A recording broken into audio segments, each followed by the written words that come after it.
Got a super busy life? You've got to hear about Dr. Dana Lauture.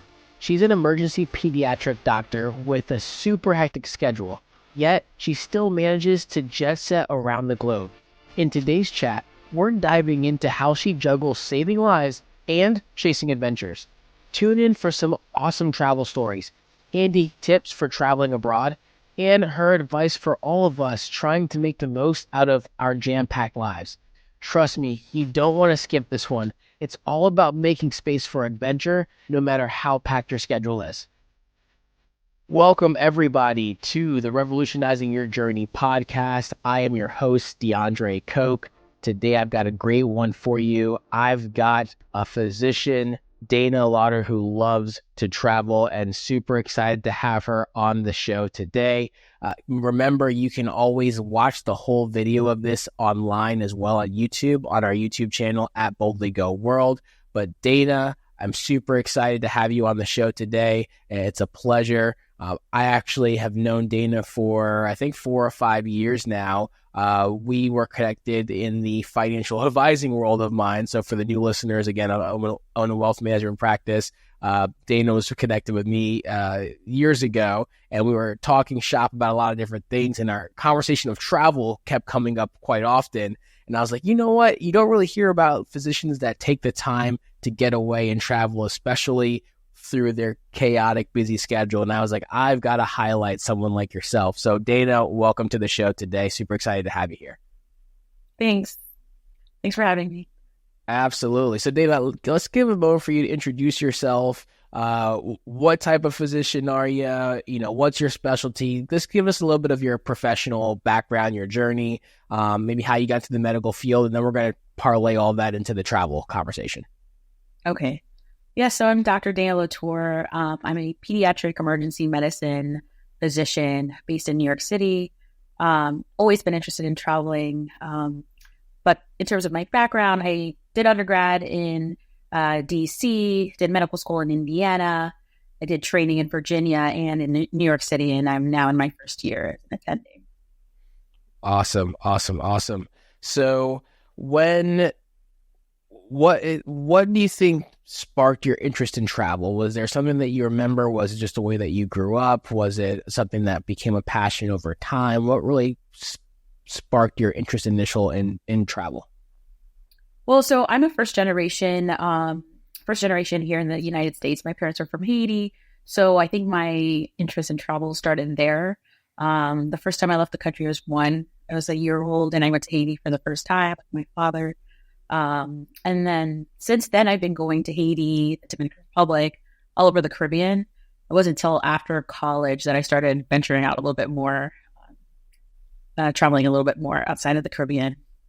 That's really cool. We have a lot of similarities there because I'm also a first generation immigrant as well. Mom being Jamaican, dad being Panamanian, parents actually live in Panama now. And I, too, first time I ever traveled, my mom says I was 2 weeks old. I feel like that's illegally young to take a baby out of the country. I have no idea, but she said I just cried the whole time. We went to Jamaica for 2 weeks. Maybe I was older than that, but I knew I was under 1 year old. And so that's really cool. And very similarly, right, traveling to the Caribbean, like you just get this, it's literally in your blood to travel, which is awesome.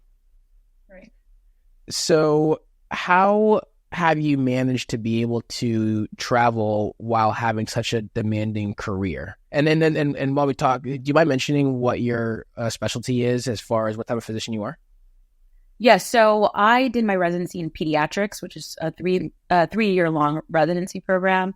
And then I went on to further specialize within pediatrics, and I specialized in pediatric emergency medicine. So that was another 3 years of training.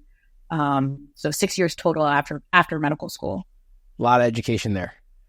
Yes. I think I completed 27 grades. So that is insane and incredible. But thank you for the work that you do. I mean, you're literally in the front lines helping save the lives of kids. So that is awesome. So how have you been able to find the ability to balance travel, and how have you been able to mix in travel with such a demanding educational career? I know you said that you're in your first year of your specialty as an attending, but how have you been able to navigate that with schooling, residency. I know also to become the level you are, to do a fellowship. How did you manage that? So I've always made it a priority to travel. In college, I really wanted to study abroad, but being pre-med and a biology major made it a little difficult to go abroad for an entire semester. So I settled for doing a summer abroad in the Dominican Republic. And I was able to combine my pre-med studies and study public health in the Dominican Republic and get to travel at the same time. So that was in college. In medical school, I went back to the Dominican Republic and did a mission trip with some family medicine physicians. So I was able to go back to the Dominican Republic, again, for both travel and work. And then in residency, I finally made it to Haiti, where my parents are from. I did 2 1-month-long rotations in Haiti. So Monday to Friday, we're working hard alongside Haitian physicians and nurses. And then on the weekend, we had time to travel, which was nice. And then fellowship, I finally left the Caribbean for Africa, and I went to Tanzania and did a month-long rotation in Tanzania. How was that?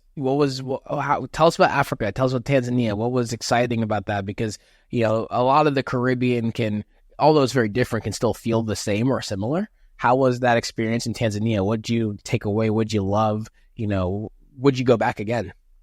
Yeah. I love Tanzania. It felt like home. There are a lot of similarities with Haiti. I initially wanted to go back to Haiti because, that's where my parents are from, and that's where I'm most passionate about. But Haiti is very unstable politically. So I had the opportunity to go to Tanzania, which wasn't on, at the top of my list. But I got there. I loved it. It reminded me a lot of Haiti. It's a lot safer. And in terms of the medicine too, we're seeing a lot of similar cases that I would see in Haiti. A lot of kids suffering from malnutrition, malaria, and other chronic health disorders. But Tanzania was a little different because I felt safe walking around. I took public transportation. The food's very different. A lot of that I could not do in Haiti. Usually driving with a family member or personal driver, not on public transportation, definitely not walking around the streets. Understood. So would you say that your experience in Africa, would that make you want to go back there? Would you go to the exact same place? Would you go somewhere different? What's next for you when it comes to these medical type missions that you're doing? So I would definitely go back. I'm actually going back to Africa in less than a month, but not for work, purely for pleasure. Nice. Going to a wedding in Nigeria. I would definitely go back to Tanzania, and I would definitely go back to the same place. I was in Mwanza, and you build a relationship with these people, and to go back and see them again and see the changes that have been done, not just to the area that I was living in, but the changes that have been done to the hospital and the emergency department where I was working. Would be nice to see how they've grown and changed. I would definitely go back to Zanzibar. I did spend 4 nights in Zanzibar. I didn't think that was enough. And there is a possibility of going back to Tanzania this summer. I have a friend who's also in the same specialty. So she's also a pediatric emergency medicine doc. She recently went to Tanzania and is planning to bring a bunch of doctors to do some education and work down in Tanzania. But this would be a different area in Tanzania. Very nice. So would you say, would your trip to Tanzania be one of your most memorable, or do you have another travel story or really memorable trip that you'd love to share with us that you've taken, in the past? So I would say Tanzania is definitely one of the top. It was my first time in Africa. I wouldn't say it was a solo trip, but I did go by myself. I did, go into an empty apartment, and was living there for about 5 weeks. I would definitely say that's the most memorable. It was my first time going as a pediatric emergency medicine doctor. It's something I've always wanted to do, is to combine my passion for medicine and travel at the same time. I would say my most unique trip was probably to Iceland. Prior to going to Iceland, I had, done a lot of trips that involved being at the beach and, like a typical vacation, but Iceland was very different. I felt like I was like on a different planet, all the geysers and everything. I would say that's one of my top 3 trips. Did you get to go to Iceland in the summer or the winter time? I went in August. I think those were my second year of residency. So I there was a lot of sunlight, so I was not able to see the northern lights, unfortunately. I actually went in August as well, and it's an utterly incredible country. It's in, my top 5 countries that I've been to. I tell a lot of people it's basically Hawaii, but north. So it's waterfalls, it's outdoors, it's gorgeous. It's absolutely stunning.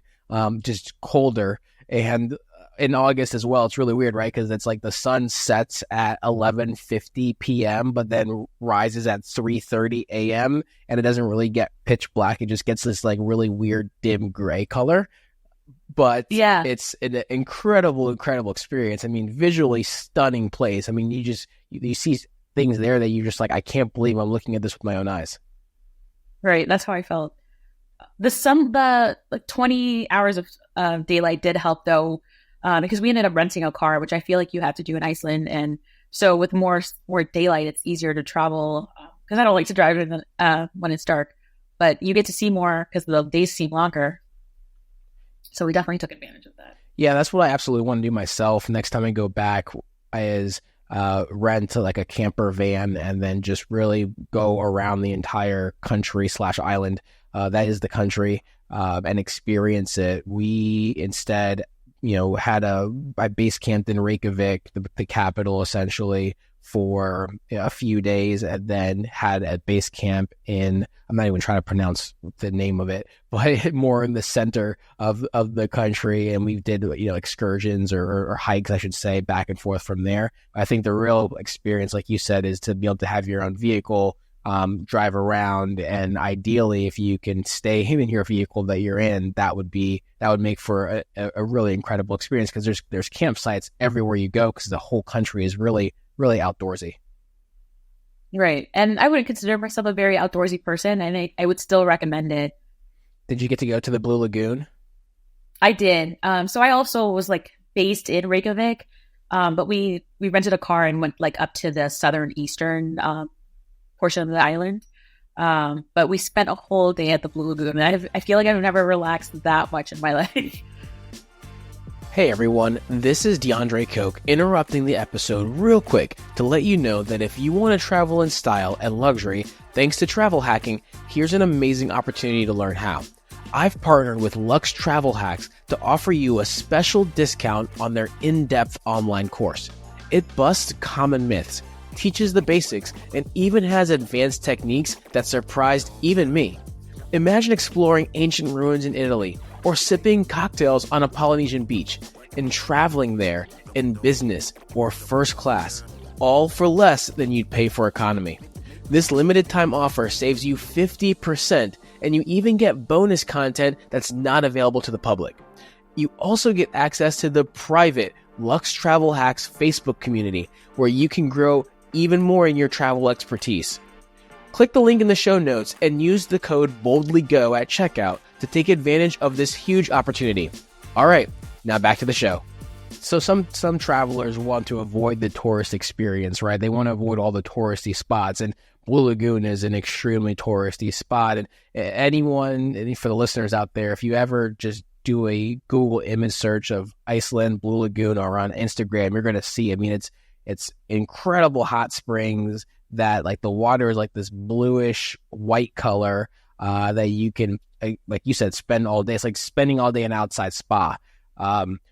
It's very touristy, but it's also very amazing. And there's other places you can go to that's not as touristy, that's very similar, but the Blue Lagoon, I would say, is worth the visit. I had a great time there myself, and I try to go off the beaten path, but it was great. I personally loved it, so I'm glad you had a great experience there as well. Yeah, I try to avoid some of the very touristy spots as well, but this was worth it. Like, I would go back again.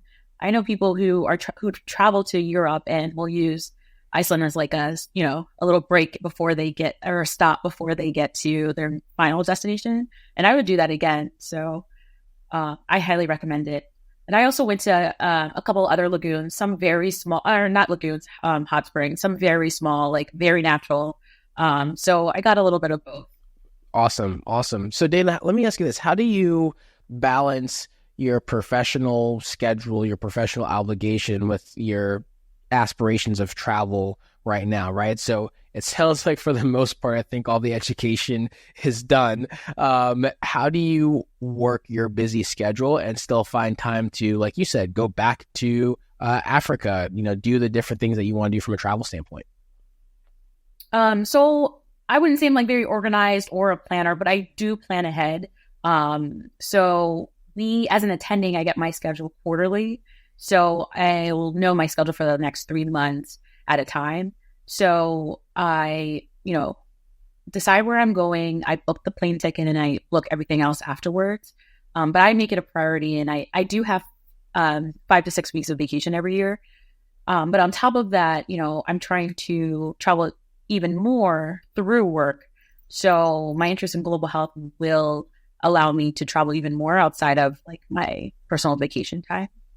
In residency, it was a little harder to plan out these travel or to plan out travel because our schedules were a lot, busier.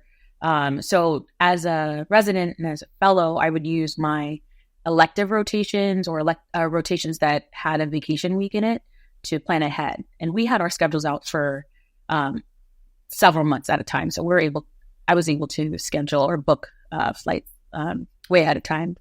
Awesome. You said something that I think is really important to point out, and don't correct me if I'm wrong, but I think you said that you plan your flights first and then you book everything else in between after that. You kind of figure everything else out between after that, correct? The first step is getting there. So yes. Yeah. It's always the flight first. So I'm a huge fan of that. And the reason why, of course, on this podcast, we talk a lot about the act of, using points and miles and travel strategy and a strategy that's coined travel hacking, right? And that's using points and miles and really finding opportunities to travel that a lot of people may miss and to make that also ideally as best as possible, maybe a luxury experience. And the reason why I'm pointing that out is because with doing the points and miles strategy, a lot of times you can find the deals that are out there and then book everything else around that. I think what a lot of people do is they typically book their hotel first or their resort first, and then that really pigeonholes them to, well, I've got to find a flight that comes in on this day and goes out on that day. Whereas if you just go ahead and put in, hey, I want to fly to, let's just say, Greece, right? And just kind of leave it wider open or have a range of days to get there, you could probably find a really, really great deal because you're not getting there on the standard day that everyone else is flying in on, like a Friday or a Saturday or whatever it may be. So one of the things that I like to recommend people try to do if they've never done it, go on Google Flights, or you can also do this on Kayak, put your hotel of or your airport of origin, and then put the destination, but don't put a date. And they'll tell you some really awesome prices that are very low that you might never have seen if you put in the fixed date. So I like that you pointed that out, that you do that as well, because again, getting there is half the battle. Right. No, I'm definitely familiar with Kayak and Google Flights. I've even gotten to the point where I will put a range of dates, like you said, so that you're more flexible, but I often don't put a destination. I'll put, my destination of origin and leave the final destination blank and search based on pricing. So I want to travel to every country if I can. So I've kept it very open about where I go. So like this past December, I put New York City area airports, and then I literally open the map and you can search by nonstop flights because I hate to stop. I love it. And if you're flying from New York, I mean, you can pretty much go almost anywhere in the world nonstop, which I am jealous of. Not jealous of how busy the airports are, but jealous of the fact you can get anywhere in one flight. Right. So I ended up seeing a nonstop flight to Aruba, and this was like one of my few solo trips. But I booked like 3 days before, and I went to Aruba to escape the cold in New York City. That's awesome. That's awesome. So outside of going back to Africa, I know you said that you have a couple of things coming up. Any other destinations that are big on your radar? Any bucket places that you are really hoping to go to soon, or you already have on the calendar outside of going back to Africa? So I'm planning to go to Mexico City in May. So I have Nigeria next month. I'm planning to go to Mexico City. This is purely like a food trip. I just want to go there and eat. Nice. And then I have a friend who's going to Ireland in June to see the Killers, and She's like, why don't you just join me? And I was like, okay, maybe I'll go with you to Ireland. And then there's the possibility of Tanzania again in August. And I think that might be it for the year. We'll see. Outside of Africa, I definitely want to go to the Philippines. I love Filipino food. I've seen beautiful pictures of the like beaches. I just love bodies of water. So if I like high on my list, that would require some serious planning though. Awesome. Very cool. Very cool. So I know you mentioned, I love this travel tip you said, right? So not just starting with the plane or booking the flight first to figure it out in between, but also not even putting the end destination and just figuring out where you go from there based on pricing. Any other tips or strategies that you feel like you use that are maybe fairly unique or you think maybe most travelers don't do themselves? I actually use Instagram a lot for resort suggestions or following certain travel bloggers just to know what's out there. Because if you're using booking.com, you're going to see pictures that the resort, hired a photographer to upload on their website. And it may be, there may be some false advertising there. So I use Instagram a lot for accommodations, activities. So I feel like people underuse Instagram. And so what I will do, and I actually have this on my account, I will save posts based on destinations. I'll create my own folder on Instagram. So you can save posts on Instagram and then make a folder. So and I have it for countries that I have no plans of traveling to this year. But when it is time to go there, I'll just go back to that folder and look at all the places that I see that I want to go to. That's awesome. So Taryn, my fiance, she actually found out, I think it was probably last year, that Instagram opened up that same feature, but you can now share that with people. So if you have a travel partner, you can start bookmarking where you want to go and have like this shared folder of all these posts and ideas. So I love that because when we go somewhere, a lot of times like we already know where we want to go eat or whatever it may be, just based off of pictures of food that either typically she or I bookmarked and saved. So that's a really great tip. I appreciate you sharing that with the listeners. So Dana, question for you. Any advice that you have for professionals who want to travel more, but they're concerned with time constraints? And I know you have, like you said, you have about 5 to 6 weeks a year. You get your schedule in advance. Maybe for the other physicians out there that maybe have a different type of schedule than you do, or just other professionals in general, what advice would you give to them that say, hey, I want to travel more, but I just don't know if I can do it with my schedule? I would just say to make time. Like if it's a priority for you, you've got to make the time. And as physicians, I mean, we all get vacation time. So if you feel like you don't have enough time for the planning purposes, there's always the idea of hiring a travel agent, which I've never taken advantage of. But that does take away a lot of the stress and time because it's very time consuming planning a trip. Whether it's looking for the flights, the hotels, like all of that takes time. You have to put in work for it. So there are other options to make it easier for you, but you really have to just make time for it and make it a priority. Make time. Absolutely correct there. And if it's high enough on the radar, right, you'll make it happen. Right. So Dana, how can the listeners connect with you if they're interested in following you, maybe hearing about your successes, your travels, those different things? What's the best way for them to connect with you? They can connect with me via my LinkedIn account. Dana Lauture, MD. Perfect. And we'll put that in the show notes as well. So if they want to connect with you professionally, they're more than able to. Awesome, Dana. Well, this has been great. I appreciate you sharing your story with us. Any other final thoughts, any exciting trips, any places on your bucket list outside of the Philippines? Anything else you care to share before we wrap up here? I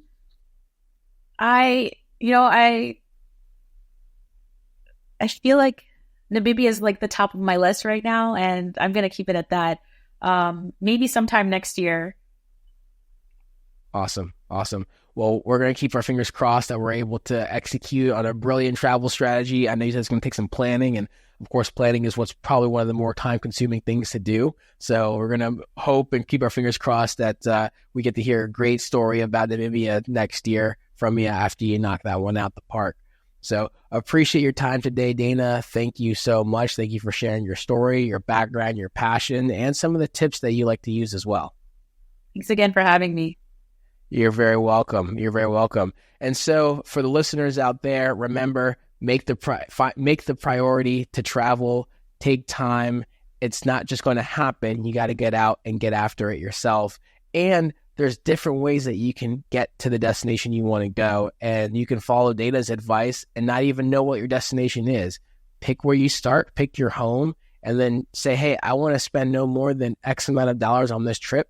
And I want to go there and see where it takes you. Or if you're using points and miles, there's different search engines as well that you can do the same thing. Pointsyeah.com is one of those resources where you can say, I know I want to start here and I want to go anywhere in the world for less than X amount of points. And you'll be able to find some incredible places that you might not have gone to if you didn't try otherwise. So remember to, if you like this episode, please like, share, subscribe, tell your friends. And also, if you have feedback, please share it our way as well. Always looking to see how we can make sure that we help you revolutionize your journey. And we'll see you in the next episode. Take care.